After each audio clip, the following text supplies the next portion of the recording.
porn, you used to develop a relationship with one porn star. Like, there's a lot of guys that kind of are want to be monogamous with their person, and that's part of the reason these women are making so much money. They get tips. Oh, they yeah. have like Angela White. She came on my podcast. Her biggest moneymaker is DMing with men and sending them customized videos men want to be shrunk, and for her to put them in her pocket. And she just sends a video of her putting the man in her pocket. Is that remember that lit video with Pamela Anderson when we were younger? Is that some weird fantasy back to that? You make maybe. Make me completely I think miserable. sometimes she eats them. For a little more, I think she'll eat them. But it's like a lot of it seems like it's not just... Because you can find buttholes and crazy sex anywhere on Pornhub. It's just some weird fetish. Like that? Remember that? It's like that exact thing. And she shrinks them down. She goes into Photoshop. She's very savvy with the Photoshop. Shrinks them and then puts them in her pocket. And that's it. Okay. Yeah. So it's pretty wild. I don't know. I mean, it seems like there's like I think there's some men on there that kind of don't want to just see some stranger. Because also you go on Pornhub and all these places and you're like, I don't know how old this person is. It's a lot of step brother and steps. I don't know what I'm looking at. You know, I'd rather kind of see a woman breastfeeding so I know that she's, you know. Yeah, well, there's got to be weird kinks outside of just like regular sex stuff. Like, how many guys like to get their balls stomped on? What is that? What is that? I don't know. That can't be good. I think some of it is CEOs.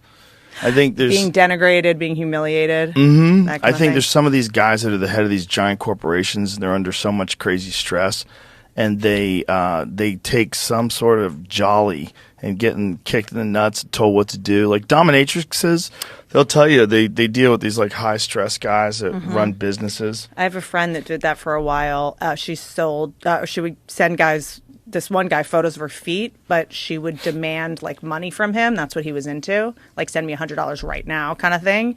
And then she would insult him. She would just go to his house and insult him while he would jerk off. Yeah, they call them humiliatrixes. Yes. Yeah. Like, okay.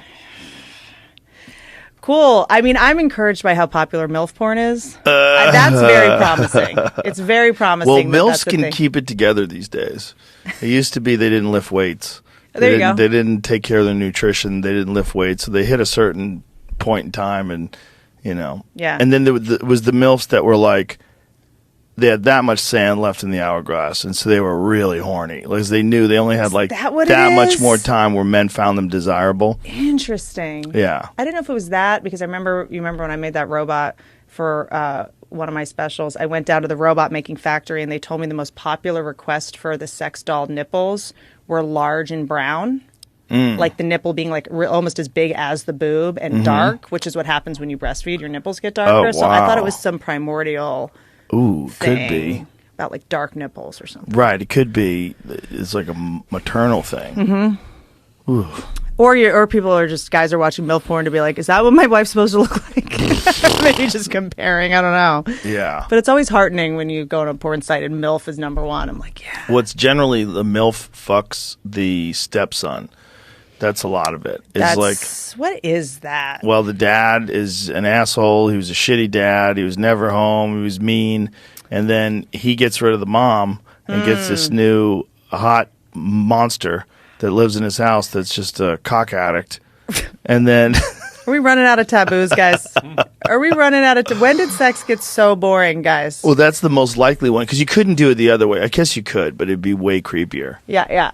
You know, if it was a stepdad and the daughter, Yeah, no, that's really creepy. Thanks. I'm good on that. But, right? Isn't it funny? They do that. I know they do that, but isn't it funny that the stepdad and the daughter creeps me out, but the stepson's like, ha. For some reason, what is that? It's like if you were to do like professor student, you'd be like, ugh. But if it's like teacher and you're like, and guy, you're like, oh, good for him. Yeah, I know. It's a tough one.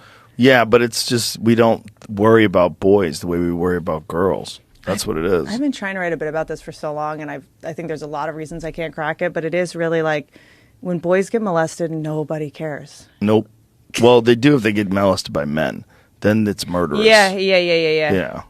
Yeah. And if like an actress in LA gets hugged too long in a Christmas party, like we shut down Variety the writes city. a front page we article. march. The highways are shut down. Like everyone's like gets fired. It's interesting. And then there's also that some women, particularly in Hollywood, they use seduction to ingratiate them with people. They will flirt with people to get closer to producers, and that's one of the reasons why, you know, who was the famous one that Tarantino told us about that had a bed in his office where he would bed starlets? And this was like, you know, back in the day in the early movie business. I forget who it was. Hitchcock? No, I don't believe I feel like so. he definitely. But I'm sure it was a common practice. Yeah. I think all of those studio heads and all those executives, you know, like Harvey Weinstein was just one of many. Yep. That's how they did it. Like you got jobs if you blew guys, and there was a lot of girls that were willing to do that. Yeah. And the real actresses would frown upon it and they'd be mad, but a lot of times they'd be boxed out. And we heard those stories. Yeah. I told you about that time Harvey Weinstein came to the Comedy Store. No, you didn't. He came to the Comedy Store. Came in the main room, and I left. And the manager at the time called me, and he's like, "Harvey Weinstein came to see you. You need to come back here right now." And the only reason I didn't go back is because I was like, "No, he saw me in like good lighting. Like I don't want to. I don't want to come back." But that's hilarious. Like I missed my window. Yeah. Yeah, you got lucky. Yeah. You dodged that one. I mean, it is wild though, like how, I mean, when I first moved to LA, people would go, "Oh yeah, you go to sleep with Harvey." Like, it was just like, people just said it. Like, it was like Ellen's mean. Like, everyone just said it. Everyone's like, Ellen's mean and Harvey Weinstein, he has to rape you for you to get a job. And you're like, cool, let me know. But he made deals with people, right? Like where he really did follow up on his deal. You won an Oscar. Yeah. You know, because Oscars are all bought. You know, it's a lot of money to win an Oscar. Is it really bought? How much of it's bought? I mean, Jamie, help. I mean, it's... I haven't bought one myself. It's pretty expensive from what I understand. I mean, you do also have to campaign. You have to go to these nursing homes because the voters are in nursing homes. I don't know how it works now. I think they've kind of... You know, I mean, George Lopez is on the board now, so I don't know exactly. Is he really? Well, yeah, they really wanted to make a big, you know, diversity push for the board of the Oscars. Like South Park? Make it a girl and make her gay. So funny. But it's a big campaign. You have to buy all these ads. You have to, you know. Yeah. It's expensive. It's funny how that's still a big deal. Awards for art. Mm-hmm. I was thinking about this of the new special I did. I'm probably going to get in a bunch of trouble because OnlyFans TV did let me yell about trans people for 30 minutes. But now that Ellen Page is a trans man, can she win an Oscar if she was emotional in a role? Or is that cheating?